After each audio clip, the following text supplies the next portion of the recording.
இங்க இருக்கும். சிதேக்கியா கண்ணுக்கு முன்னாடி 2 பிள்ளைகள் கொலை செய்யப்படுகிறார்கள். அவன் கண்கள் தோண்டி எடுக்கப்படுகிறது. அவன் என்ன நினைச்சிருப்பான் தெரியுமா? அந்த கேப் 11 வருஷம் நல்லா தானே இருந்துச்சு. சரி, பஞ்சம் வந்துட்டுன்னு சொல்லிட்டு கொஞ்சம் டோரை ஓபன் பண்ணி போட்டோம். சத்ரு உள்ள வந்துட்டானே.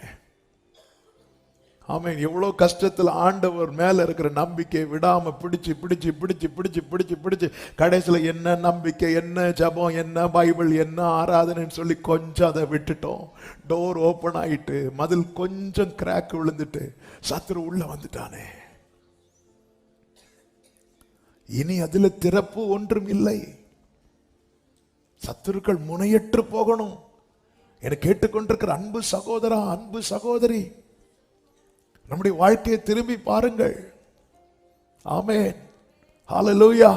இன்னைக்கு காலையில ஒரு சொப்பனத்தை ஆண்டவர் காட்டி கொடுத்தாங்க. ஒரு பெரிய ரோடு,